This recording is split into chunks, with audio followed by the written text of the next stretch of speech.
Cinema shooting జరుగుతున్నప్పుడు was there any challenge for you in, అంటే నువ్వు అనుకున్న ఎఫెక్ట్ రావడానికి? షూటింగ్ మాత్రం ఎవ్రీడే ఛాలెంజ్ చేశారు యాక్చువల్లీ. రెండు రకాలుగా ఛాలెంజెస్ ఉండేవి. ఒకటి ఏంటంటే ఆర్టిస్టులు ఎక్స్ప్రెషన్ వాళ్ళని మూడ్లోకి తీసుకెళ్ళడం బిగ్గెస్ట్ ఛాలెంజ్. నాకు గ్లిజరిన్ వేయటం గ్లిజరిన్ వేయటము ప్రాంప్టింగ్ చెప్పించుకోవటం అనేది అసలు ఎక్కదు సార్. అసలు అని కాన్సన్ట్రేషన్ కుదరదు నాకు. ఓకే, నేను మానిటర్ ముందు కూర్చుంటే నాకు ఆ వాయిస్ తప్ప ఇంకే వాయిస్ వినపడకూడదు. సో ప్రాంప్టింగ్ ఒప్పుకునేవాడిని కాదు. వీలైనంత వరకు ఒక స్ట్రెచ్లో సీన్ చేసేసేయండి. ఓకే, చేసేస్తే తర్వాత క్లోజ్ పెట్టుకుంటా. అది కూడా ఒక స్ట్రెచ్లో చేయండి. గ్లిజరిన్ అవాయిడ్ చేయండి. మూడ్లోకి వెళ్ళండి. మూడ్లో కావడానికి మీకు అరగంట తీసుకోండి, గంట తీసుకోండి, పర్లేదు. సో ఇదొక ఛాలెంజ్ ఉండేది సార్. ఎక్స్ప్రెషన్ కూడా వీళ్ళు సినిమాలకి, కమర్షియల్ సినిమాలకి అలవాటు పడిన ఒక ఎక్స్ప్రెషన్స్ వచ్చుండేవి కదా ఆర్టిస్టులకి. నాకు అది వద్దు. ఎస్. సో నాకు చాలా సహజంగా ఉంటూనే ఆ క్రై కూడా వాళ్ళు ఏడిస్తే జనం ఏడవాలి, వాళ్ళు నవ్వితే చాలా క్యూట్ అనిపించాలి. ఈ కైండ్ ఆఫ్ దీంట్లో వర్క్ చేసుకున్నాను. ఇది కాకుండా మూడ్ ఆఫ్ ద లైట్ సినిమాటోగ్రఫీలో అంబియన్స్ సెట్ చేయటం, ఇదొక టఫెస్ట్ పార్ట్ అయ్యేది సార్ సినిమా. ఏంటంటే నాకు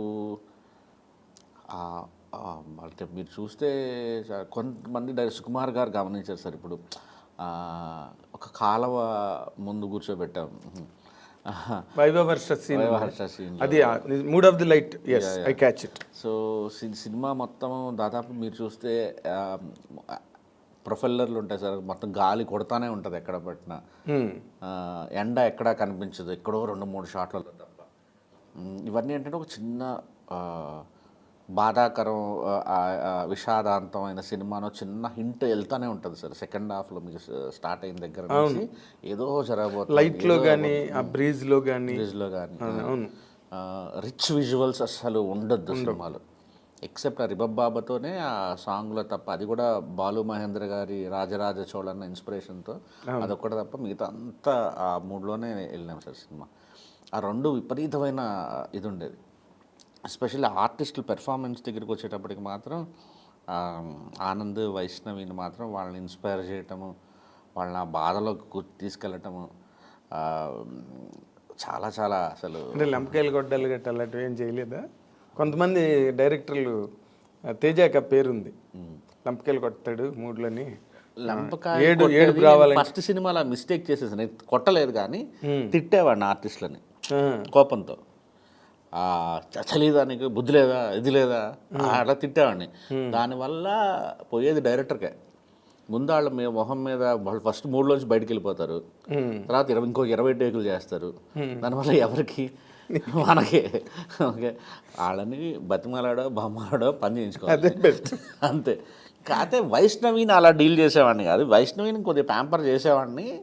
కొద్దిగా నువ్వు చేస్తావు, గ్రేట్ పర్ఫార్మెన్స్, నువ్వు అసలు ఏమనుకుంటున్నావు నీ గురించి, ఇలా ఒక్కోసారి వర్కౌట్ చేసేది కాదు, ఇంకా ఓవర్ కాన్ఫిడెంట్ అయిపోయేది.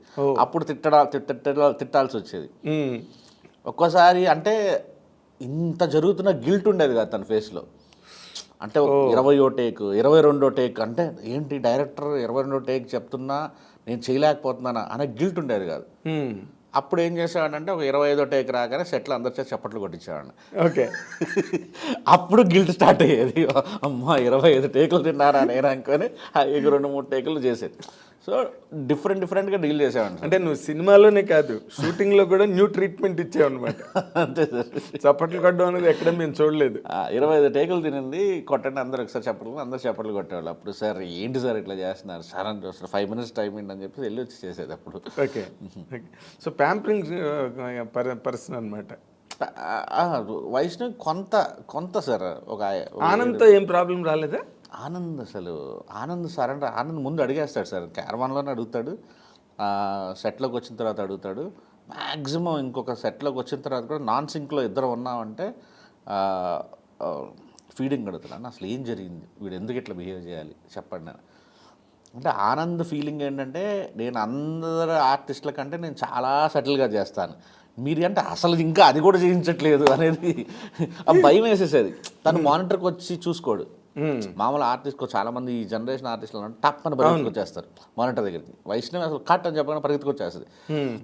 ఆనంద్ అలా రాడు. ఆనంద్ కాన్ఫిడెంట్గా డైరెక్టర్కి నచ్చింది కదా ఆయన మనం చూస్తే మళ్ళీ మనం వేరే దీంట్లోకి వెళ్తాం అనే దీంట్లో ఉంటాడు. ఓకే. సో ఆనంద్కి ఆ ఫీడింగ్ ఇచ్చి పెట్టేస్తే అసలు ఇంకా వేరే ప్రాబ్లమే లేదు అసలు. ఓకే. మరి విరాజ్కి ఎట్లా అంటే డీటెయిలింగ్ చెప్పాలి సార్ మనం. ఓకే. తనకి అంటే ఆ క్యారెక్టర్ ఎలా ఉంటుందంటే ఎడ్జ్ మీద ఉంటుంది. ఇప్పుడు నువ్వు శారీ కట్టుకోరా అన్న, లేకపోతే ఈ వీడియో చూపించి బ్లాక్మెయిల్ చేసిన, అవన్నీ నెగిటివ్. నిజంగా చెప్పాలంటే నెగిటివ్. కానీ అమ్మాయి అనేది కాబట్టి నేను అన్నాను. ఇవన్నీ చేయాలంటే డైరెక్టర్ కరెక్ట్గా ఇవ్వాలి ఇన్పుట్ కరెక్ట్. ఇలా చేస్తే నువ్వు హీరో అవుతావు. ఇంత కానీ ఎక్స్ప్రెషన్ అంతకుమించి వెళ్ళిందా విలన్ అయిపోతావు. సో అలా నేను ప్రతిసారి తను చేసేసాను, సూపర్ చేశాను అనుకున్నా, దీనివల్ల నువ్వు విలన్ అయిపోతావు, ఇంకా తగ్గించి అని క్లియర్ కట్గా చెప్పేవాడు సార్. అదే మోతాదు బాగా తగ్గించి, అందుకే ఆ 3 క్యారెక్టర్లు కూడా బాగా బ్యాలెన్స్ అయ్యి సినిమాలోని ఎక్కడ ఎవరి మీద మన కోపం రాదు సినిమాలో. కొంచెం బాధ అసలు ఆ ఫ్లైఓవర్ మీద బ్రిడ్జి మీద సీన్ ఉంది, అది దట్ ఈజ్ ఏ లెసన్. చాలా మందికి చూసి నేర్చుకోవచ్చు అనమాట. ఆ సీన్ ఎలా చేయాలి అంటే మాత్రం that is a textbook అన్డౌటెడ్గా. అసలు ఆ సీన్ చేసినప్పుడు what is your feeling Rajesh? Because you are taking the cinema to almost a finishing level.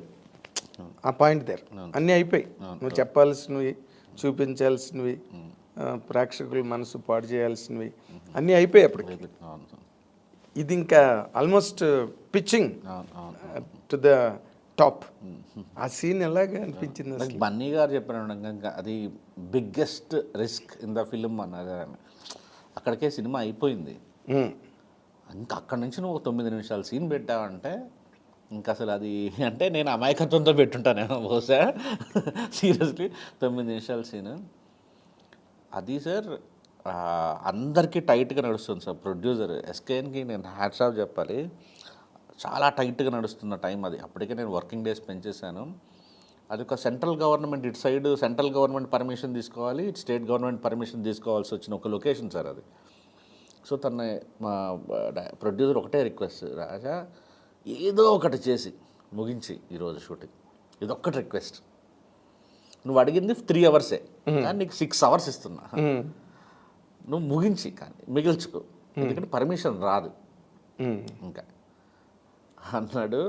నాకు 3 అవర్స్ అసలు లైటింగ్ కూడా రావట్లేదు నాకు అసలు. ఒక షాట్ మధ్య 40 నిమిషాలు లైటింగ్ చేంజ్ పడుతుంది. ఆనందనేమో అక్కడ పడుకోబెట్టాను, నిద్రపోయాడు. ఈ అమ్మాయి మీద ఎక్స్ప్రెషన్ పలకట్లేదు. 4 గంటల తర్వాత ఇంకా మొత్తం సీన్ అంతా అలానే పెండింగ్ ఉంది. ఎవరి మీద ఫ్రస్ట్రేషన్ చూపించాలో అర్థం కావట్లేదు. 2 గంటలు సీన్ తీయాలి నేను. ఇంకా అందరిని తిడుతున్నాను, కెమెరామెన్ తిడుతున్నాను, వైష్ణవికి రావట్లేదా అంటున్నాను, ఎదురు చేస్తున్నాను. తర్వాత ప్యాకప్ చెప్పేశాను సార్, పోయింది సీన్. ఇంకా దీన్ని ఏమి చేయలేము మనం. ఇంటికి వెళ్ళిపోయాను.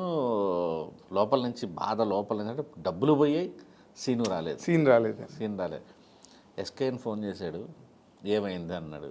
ఇలా అయింది, ఈ సీన్ తీసేసి నేను ఇంకెక్కడైనా రోడ్ మీద ఎక్కడైనా పెట్టి చేసుకుంటాను, ప్రాబ్లం ఏం లేదు. కాకపోతే ఇప్పుడు ఏదైతే ఉందో ఒక 7 లక్షలు 8 లక్షలు అవి పోయినాయి, నా రెమ్యూనరేషన్ బ్యాలెన్స్ ఉంది కదా దానిలో కట్ చేసుకో కుదిరితే అని చెప్పాను సార్. రెమ్యూనరేషన్లో బ్యాలెన్స్లో కట్ చేసుకోవడం కాదు కానీ నేను నా సంగ నాకు నువ్వు అక్కడే సినిమా వెళ్ళి నేను పట్టుకొస్తా, ఎవరి కాళ్ళలో పట్టుకొస్తా. కానీ ఇప్పుడు మరి ఎట్లా తీస్తావు? నిన్న రాంది ఈరోజు ఎలా వస్తుంది, అదొక్కటి మాత్రం ఆలోచించుకో అని చెప్పి వెళ్ళి పర్మిషన్ తెచ్చాడు సార్. మళ్ళీ పాపం కరెక్ట్గా అడిగాడు, కరెక్ట్గా చెప్పాడు, కరెక్ట్గా చేసాడు. ఆ నెక్స్ట్ డే ఫుల్ అందరిలో ఒక కసుని ఉంది. ఇద్దరికి ఆనంద్కి చెప్పాను, కెమెరామెన్ చెప్పాను సార్ అసలు టైం తీసుకోవద్దు, సెట్లో పిన్ డ్రాప్ సైలెన్స్ ఉండాలి, ఎవరు మాట్లాడకండి అసలు. నేను మూడ్లో ఉంటా, వాళ్ళు మూడ్లో ఉంటారు, మేము ముగ్గురం తప్ప ఇంకెవ్వరు పని చేయకండి, అందరూ సైలెన్స్గా ఉన్నారు. లైట్ ఇలానే ఉంటుంది, పెద్ద మార్పు లేదు, ఎవరు పట్టించుకోండి లైటింగ్ ఏంటి ఏది అనేది. అని చెప్పిన తర్వాత ఆనంద్ ఏడుస్తుంటే నేను ఏడుస్తున్నాను సార్. ఎదురుగా అమ్మాయి సజెషన్లో ఉంటుంది, ఆ అమ్మాయి ఏడుస్తుంది. ఒకే స్ట్రెచ్లో మొత్తం ఎంటైర్ స్ట్రెచ్ కింద నుంచి పైకి లేచి డైలాగ్ చెప్పి ఆ అమ్మాయిని పిలిచి కాళ్ళు పట్టుకునేందుకు ఒకే స్ట్రెచ్లో చేశాడు. మళ్ళీ క్లోజ్ పెడితే మళ్ళీ అటే స్ట్రెచ్లో చేశాడు. ఈ వైష్ణవి అంత అటే స్ట్రెచ్లో చేసింది. అసలు ముగ్గురం ఏడుస్తూనే ఉన్నాం సార్. అంటే నేను యాక్షన్ కట్ చెప్తూ నేను ఏడుస్తున్నాను, నా అసిస్టెంట్లు ఏడుస్తున్నారు, లైట్మెన్లు ఏడుస్తున్నారు. ఆ స్క్రీన్ మీద మీకు ఎంటైర్ టోటాలిటీలో ఇంపాక్ట్, కొంతమందికి చాలా ఇంపాక్ట్ఫుల్ అనిపించవచ్చు, కానీ ఆ సీన్గా మాత్రం చూసినప్పుడు ఎక్స్ట్రాడనరీ ఉంటుంది సార్ అది. అవును అవును. ఇంటికెళ్ళి నాకు వైష్ణవి ఫోటో మీకు పంపిస్తాను వాట్సాప్లో, చూడండి. తన కళ్ళు ఇలా ఉబ్బిపోయి ఇంతలానా నెక్స్ట్ రోజు షూటింగ్ చేయలేము సార్, ఇంపాసిబుల్ సార్. అసలు ఇవి తగ్గడానికి నాకు 2 రోజులు 3 రోజులు పడుతుంది.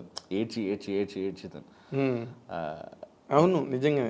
వాళ్ళిద్దరికి రియల్ లైఫ్లో జరిగిన వాళ్ళిద్దరు నాతో ఊరినే షేర్ చేసుకున్న కొన్ని మూమెంట్స్కి నేనేదో నా చుట్టూ ఒక కథ అల్లి, సో ఆ మూడ్లో ఉండను అన్న, అదే గుర్తు తెచ్చుకోండి అన్న అని చెప్పి ఆనంద్కి వైష్ణవికి అసలు ఇంక వదిలితే ఇప్పుడు ఆనంద్ అనేవాడు ఆడు నీ లైఫ్లో ఉండడు అని తన్ని ట్రిగ్గర్ చేసి అట్లా వదిలి బెస్ట్ ఎక్స్పీరియన్స్ సార్. అంటే ఒక ఏదో ఐకానిక్ సీన్ తీసిన ఫీలింగ్ వచ్చింది. అలా కాదు, 100% ఇట్స్ అన్ ఐకానిక్ సీన్.